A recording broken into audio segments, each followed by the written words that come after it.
A very good morning to you all. I am Dr. N. Rajashree, Assistant Professor of Economics, Pingal Government College for Women, Vadapalli, Warangal. In today's class, you're going to learn about food security. You should know what is this food security.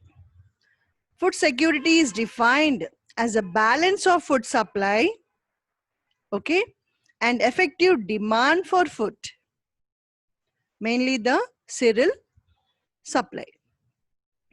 So despite the balance, okay, that is, we can see the self-sufficiency, those who cannot afford to buy the food, okay, if they are not in a position to buy the food, are left hungry and undernourished. That is called as food security. So remember, the food security is a balance of food supply. Okay, a balance of food supply is very important. In order to live on this earth, we need the food grains, we need the food supply. Okay, that is called as food security. So here, what is this concept of food security? So in this, you can remember the definition, that is a World Development Report. Okay, in 1986, defined food security as access by all people at all times to enough food for an active, healthy life. So the World Development Report, they define the food security like this. That is what? To enough food for an active and healthy life. So in order to live in a healthy way, we need the food. We need the food security. So without the food security, we cannot survive in our society and also on this earth. It's very difficult. So the World Development Report, they define like this. Okay. And the next we see the Food and Agriculture Organization, that is FAC, defined in the year 1983. Then only they have defined it. Food security as ensuring that all people at all times have both the physical and also economic access to basic food they need. That is called as food security according to the organization FAC. You got it? Because that all people at all the times, they must have the physical and also the economic access to basic food, whatever they require. That is very important in our life. So for that purpose, you can remember the report, World Development Report, they define food security, how and in order to live in a healthy way, why the food security that is must be provided by the like for the poor people must be provided by the government through public distribution system.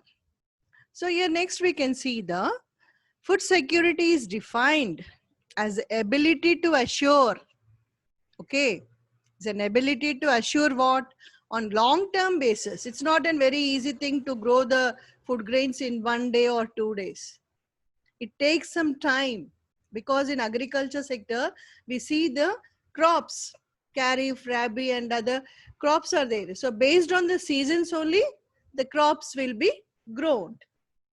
So it is what? A long-term process, on the long-term basis only, that the food supply or the food system provides the total population access to a timely, reliable and the nutritionally adequate supply of food. So the food security is defined like this. It's not a very easy task because it depends upon the farmers, the production, how they have, what type of food grains and what is that, commercial crops or non-commercial crops they have to grow. Everything is based on their, they'll decide which crop will yield more income. Okay, they'll think and accordingly they'll grow the crops. That is also very important. For the growing population, we require the food grains. Okay, they'll produce only those crops. That is, they'll increase the production. And mostly we can see the commercial crops. That is cotton, okay, mirchi, and all those are the commercial crops. So try to remember, like if the yield is more on non-commercial crops, then people, what they are doing, they are shifting which one will yield more. For those crops only the farmers are investing the amount, and also they are increasing the production. So remember that food security is defined as ability to assure. What is an ability to assure?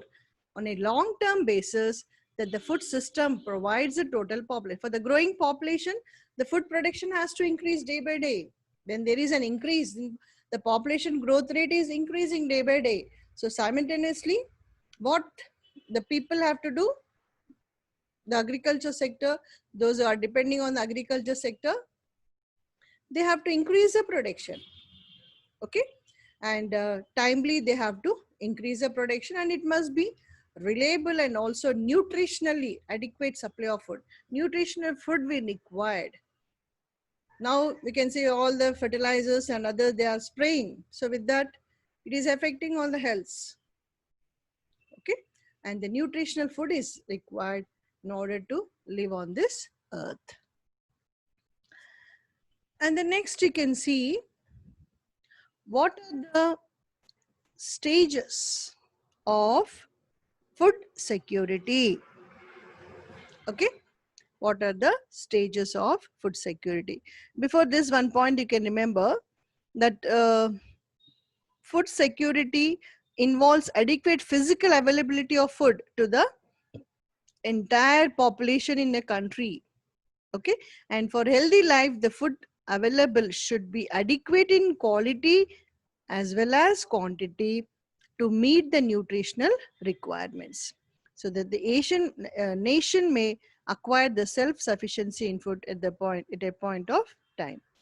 So try to remember that the concept of food security necessitates that timely, reliable, and the nutritionally adequate supply of food should be available on a long-term basis. So you can remember about the concept food security.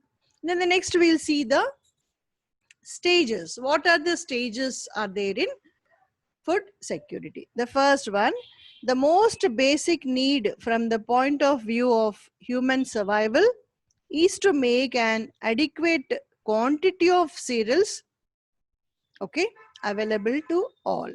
So this is the first stage. What is that? The most basic need is to make an adequate quantity of the cereals.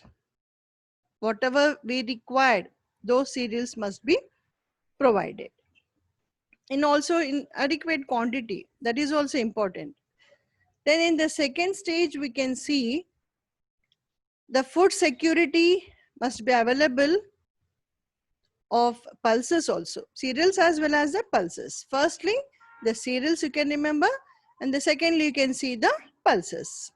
And the third stage you can include milk and milk products, not only cereals and the pulses, but also the milk products, because we need all this, okay, which gives the proteins to our body. Cereals, pulses, and also the milk products. So that is about the third stage. And the fourth stage you can remember should include even the vegetables and also the fruits. Got it? Not only the cereals, pulses, milk products, even the vegetables and the fruits also required. Fish, eggs, and the meat. So these are all what we need. Okay, first stage is what? Only the cereals we thought. And the second stage we thought about the pulses. And the third is what? Not only the cereals and the pulses, but also the milk products. And the fourth stage, cereals we required, pulses we required, milk products we need, and vegetables, even the vegetables also is important, and the fruits, fish, eggs, and meat, etc. So try to remember in the food security, what are the stages which gives us the strength, which increases our immunity. So all those stages you have to remember. Is it clear? In the next we can see what are the main components. We have seen the stages, and the next is what? What are the main components of the food security? So the first, you can see the promoting domestic production to meet the demands of the growing population, as also to reduce undernutrition among quite a large section of the population. So the domestic production must increase.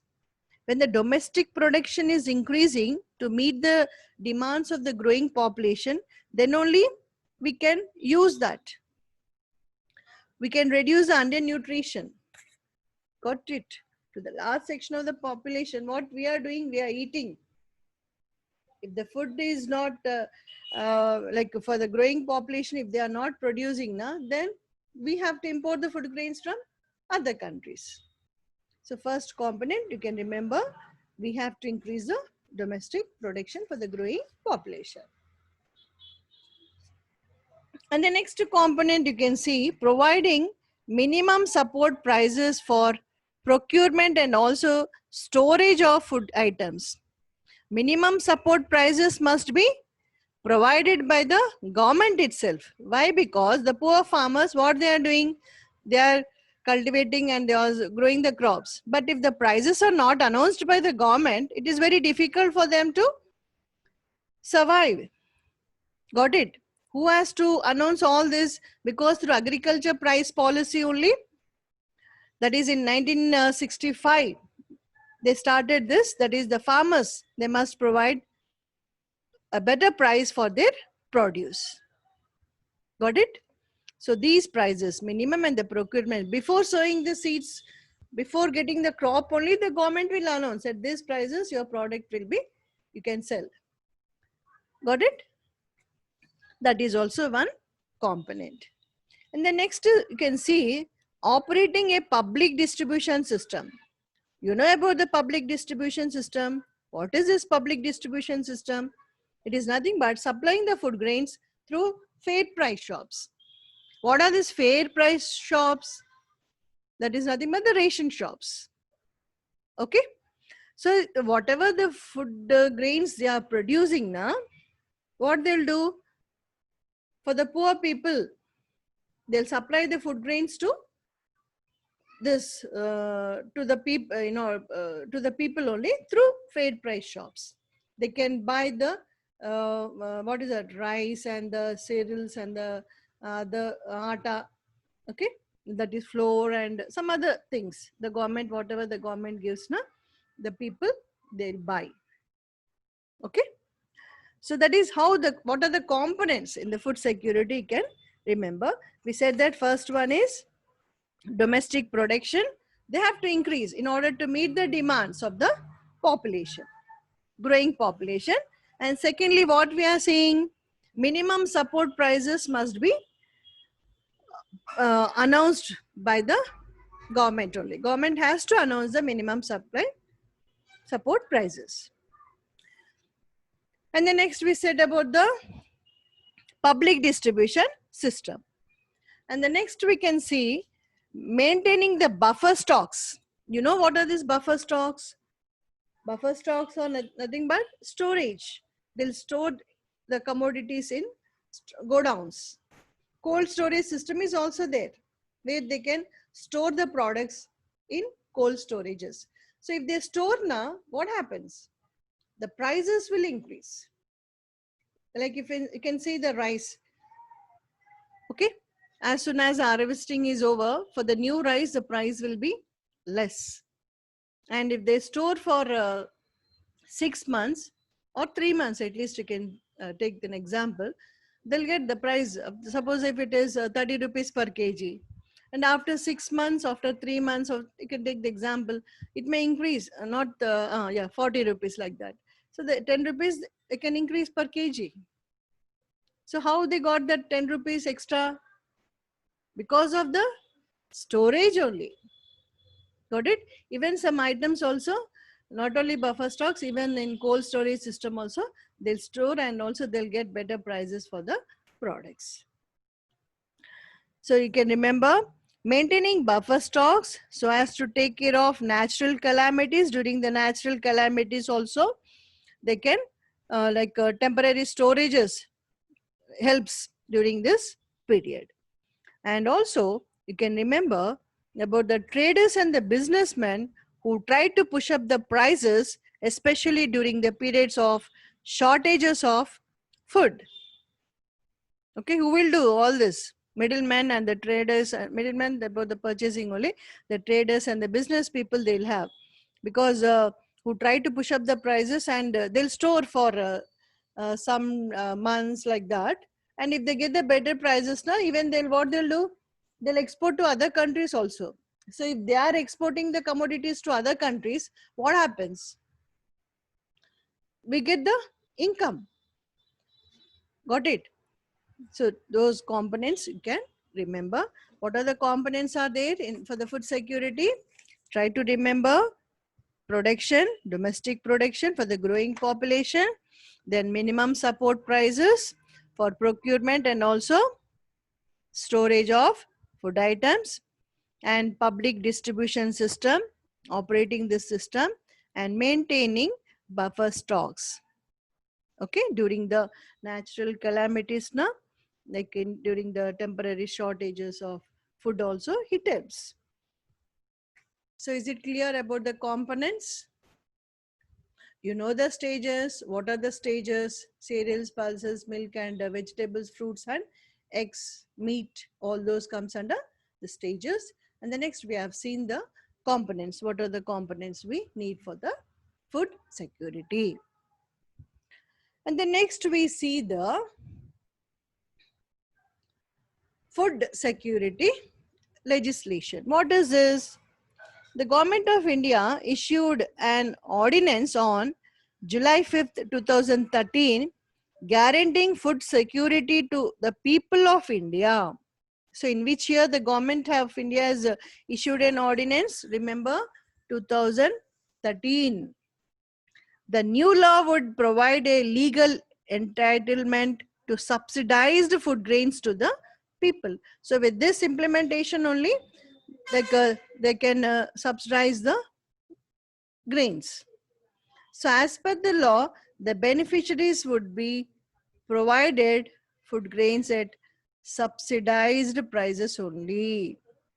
Okay, that is 75% of the rural and the 50% of the urban population would be covered by this law. You got this percentages, remember, 75 and 50%. So beneficiaries would be provided monthly 5 kgs of food grains per person as subsidized prices. So here you can remember what the government is providing. Accordingly, they'll get the things whatever they need. Okay, monthly. That is, pregnant ladies also would be entitled to get free food from Anganwadis during pregnancy period till 6 months, and after the delivery also they get maternity benefit of from 6 to up to 6 years, or from 6 months to 6 years, like that. Free food they'll get. And children also in the age group 6 to 14, studying up to middle class also will be given a free lunch. Those the government only is providing all that. So if the government fails to provide the food grains now to the eligible people, it will have to provide food security allowance. So the government is responsible for everything now. Who is responsible? That's why what the government of India has done, they passed one ordinance. Okay, they passed one ordinance in the year 2013 that food security is a guarantee. Okay, and the next we see the food self-sufficiency and the food security in India. Okay, what is this? So here you can remember the Indian planners, okay, right from the beginning, they realized the need to attain self-sufficiency in food grains as one of the important goals of planning. The government realized that food surplus countries used their food surplus as a weapon to force the food deficit countries to submit their dedicates. So in order to tackle this now, that is what is that the qualitative and also the qualitative aspects of food security problem, the government of India has relied on the following three food based safety nets. What are those? Remember, in this you can remember the public distribution system, okay, PDS, that is nothing but the ration shops, fair price shops, integrated child development services, that is also one program, and the midday meals. Now in the for the degree students also, last 3 years back also they provide this midday meals in order to increase their efficiency, and also in order to, like, poor people are there, those because basic needs they are not in a position to fulfill. So for that purpose the government of Telangana has initiated this midday meals program in not the even the self the government colleges only, like with the what is that contribution of the staff na, they made this. So try to remember the food self-sufficiency is very important, and these three, that is PDS, ICDS and the midday meals. Okay. The next we see why, like you can remember during the droughts, okay, that is 1965 and 66, India suffered with severe droughts. Then what the American president at that time, that is Lyndon Johnson, he restricted food aid to monthly basis under the PL 480 program. So under the an agreement, because the crisis was there. So in that na PL 480 law program, under that we used to import the they yeah we used to import the food grains from other countries because we could not achieve the self sufficiency when you during that crisis period na we imported. So remember the law, what is that law, PL 480. Even the government of India under Prime Minister Mrs. Indira Gandhi, okay, went in for seed water fertilizer policy, popularly known as the Green Revolution was there. So this policy ushered in a revolution in food production in India and dispensed with food grains imports altogether. So India achieved the self-sufficiency in food grains by the year 1976. So in that year 1976, we attained the food self-sufficiency, and since then what we are doing? Indian imports of cereals have remained negligible. So during up to that, now we are not, before that we used to, because the crisis was there. So during that drought periods, now we imported the food grains. Now we are in a position like we are only producing and we achieve the self-sufficiency. In which year we achieved the self-sufficiency? In the year 1976. So remember the year and also that. The next you can see the net availability of cereals and pulses. So roughly you can remember the net availability of cereals in 50-51 we can see 40.1 million tons, and 60-61 you can remember it has increased to 60.9, and 2010 and 11 it has increased to 141.9.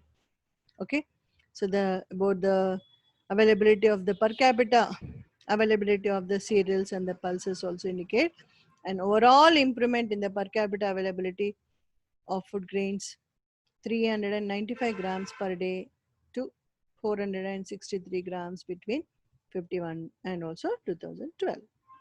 So here you can remember what is the net availability of food uh, grains, the cereals and the pulses. So you can remember that. Obviously, while moving together food grain security, the India has succeeded in terms of cereals, but has miserably failed to increase the food production of pulses consistent with the needs of a growing population. So that is about the net availability. Net availability day by day it is increasing. In the next, you can see the measures. Okay, what are the measures we have to undertake? That is, first one, ensuring sustainable availability of food through maintaining the growth in food production over the population growth has been possible during the past decades. So first, you have to remember that maintaining the growth of food production. Okay, for the growing population, day by day the population growth rate is increasing. Then sustaining the productivity of resource base over the period by keeping the economic and also the environmental costs at minimum. So this is also an important thing. Productivity of the resource base must be increased. Then ensuring the adequacy of household incomes, okay, through promotional social security measures such as accessing assets, income, and also you can employment and empowerment. So through empowerment only, naturally, the skills, the decision making and other things will increase. And you can remember the measures, what are the measures are required. And for this purpose, now agriculture credit is very important input in agriculture. Yes or no? Because agriculture credit provision, if it is not there, then it is very highly, it's very tough for the people to grow the crops. The non-institutional sources contributed much higher percentage of rural credit in initial period, and now it has come down drastically. The role has reduced. Okay, so you can remember that agriculture credit plays a very important role. The regulated markets are also playing a vital role. Why? Because in elimination of unhealthy market practices. So remember, similarly with the fixation of minimum support prices, the maximum prices for the agriculture products, both the farmers and the consumers are gaining. And so achieving the aim of social security to all is a key factor. Okay, key factor. And finally, you can remember that a better implementation of all the reforms in agriculture sector can benefit to all the sections. So better implementation must be there. The reforms, a change has to take place in the production. So summary, you can remember the agriculture sector occupies an important place, not only the food and the non-food products and the raw materials for industrial development, and the cropping pattern is also shifting from food grains to non-food, and the regulated markets are also playing an important role in elimination of unhealthy market prices. Because showing the fast weights now, what happens? The poor people, they bring all the product, and if you are giving very less prices for the product, it's very difficult for them to survive. Then achieving the aim of food security is a main to all. That is a key factor. Food security is what? Which must be provided to all. That is a key factor. So finally, a better implementation of all the reforms in agriculture sectors and benefit to all the sections. That is the main thing you can remember. So I think you got an idea about what is this food security, what are the stages and the components and other legislation in which year they have started all the. So try to remember, and why we need food security. It's a very important concept. Okay. Thank you. Thank you very much.